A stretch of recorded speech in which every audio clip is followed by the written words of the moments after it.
लोगों के मन में एक आशंका थी कि महागठबंधन की जो सरकार बनी है, चूंकि आरजेडी के शासनकाल में इस बिहार ने अपराधियों का दौर देखा है, तो ज्यादातर लोगों के मन में ये आशंका थी कि देखिए भैया महागठबंधन का सरकार बना है, अब तो कानून व्यवस्था शायद बिगड़ ना जाए। धीरे धीरे 3-4 महीने बीतने के बाद वो चीज आशंका चरितार्थ होती हुई जमीन पर दिख रही है, क्योंकि अब लोग ये नहीं कह रहे हैं कि शायद बिगड़ जाए, लोग बता रहे हैं भैया बहुत हालत खराब होती जा रही है दिनों दिन। इसके पीछे 2 मूल कारण है। कुछ लोग ये भी कहेंगे कि एनडीए की सरकार के दौरान अच्छा था, खराब था। मैं आपको बता रहा हूं कि कानून व्यवस्था 2 वजह से बिगड़ी है। पहला, शराबबंदी लागू होने के बाद से प्रशासन का एक बड़ा हिस्सा सिर्फ इस बात में लगा हुआ है कि शराबबंदी को रोकें, शराबबंदी को छिपाएं, शराबबंदी से कमाएं। उसका जो अपना काम रूटीन लॉ एंड ऑर्डर था, उससे कोई ना रुचि है ना उसमें उसकी कोई भागीदारी है। तो पहला लॉ एंड ऑर्डर का डिटोरिएशन जो बिहार में शुरू हुआ वो 2016 से शुरू हुआ, जब नीतीश कुमार ने यहाँ शराबबंदी लागू की। स्वाभाविक तौर पर जब हर गांव में नए लड़के शराब के अवैध कारोबार से जुड़ जाएंगे, उनके पास कट्टे हैं, उनके पास मोटरसाइकिल है, उनके पास 2000-4000 कमाने का उपाय है, तो उससे तो अपराध बढ़ेगा ही बढ़ेगा। दूसरी बड़ी घटना हुई जब आरजेडी को आपने सरकार में शामिल कर लिया। आरजेडी का जो ट्रैक रिकॉर्ड रहा है इस राज्य में, वो मुझे बताने की जरूरत नहीं है। उसको तो कोर्ट ने कहा कि ये अपराधियों का जंगल राज है। तो जब वो लोग वापस सरकार में आ जाएंगे तो उसका कुछ ना कुछ खामियाजा आपको असर उसका दिखेगा। मैं आपको एक अपना व्यक्तिगत अनुभव बताता हूं महागठबंधन को लेकर। 2005 के 15 के महागठबंधन में मैं था, जब वो बना, जब जीते, जब मंत्रिमंडल बना। आज 4 ऐसे मंत्री हैं, मैं नाम नहीं लूंगा, मैं पहले भी कह चुका हूं ये बात। 4 ऐसे मंत्री हैं जो उस समय भी विधायक जीते थे आरजेडी की ओर से। उनका नाम उस समय भी आरजेडी की ओर से आया था मंत्री परिषद में शामिल करने के लिए, लेकिन उस समय उनको मंत्री परिषद में इसलिए नहीं शामिल किया गया कि भाई इनकी छवि ऐसी दागदार है, अगर ये सरकार में रहेंगे तो सुशासन की और प्रशासन की क्या बात होगी।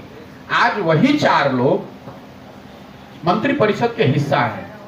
तो ये जो 2 बातें हुई हैं, पहला शराबबंदी और उसकी वजह से प्रशासन का जो प्रशासन की जो प्राथमिकता थी वो कहीं ना कहीं लॉ एंड ऑर्डर को छोड़कर शराबबंदी पर जाना, और दूसरा आरजेडी के साथ का गठबंधन बनना, जिसमें इस प्रवृत्ति के काफी सारे लोग अब अपने आप को इम्बोल्डेंड फील कर रहे हैं। उनको ऐसा लग रहा है कि हमारी सरकार है, हम जो चाहेंगे वो करेंगे। ये दोनों वजहों से स्थिति बिगड़ी है।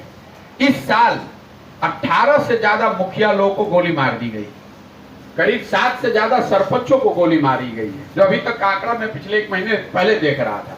यहाँ आप देख रहे हैं कि दरोगा को सामने पॉइंट ब्लैंक गोली मार दिया गया। ये सिर्फ आंकड़ों की बात नहीं है, ये डर धीरे धीरे बढ़ता हुआ मैं देख रहा हूं जब मैं गांव में चल रहा हूं। मैंने वो बात बताई स्टूडेंट क्रेडिट कार्ड की। ये भी योजना 2015 में लॉन्च की गई थी। उस समय का अनुमान था कि बिहार में करीब 1 करोड़ 25 लाख बच्चों को इसका लाभ मिलेगा।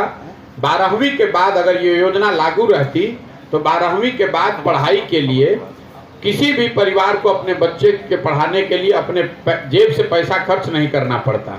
योजना ये थी कि बैंकों से बच्चों को पढ़ाई के लिए साधन मिल जाए, जब उनको नौकरी मिल जाए तो वो पैसा वापस बैंकों को कर पाए।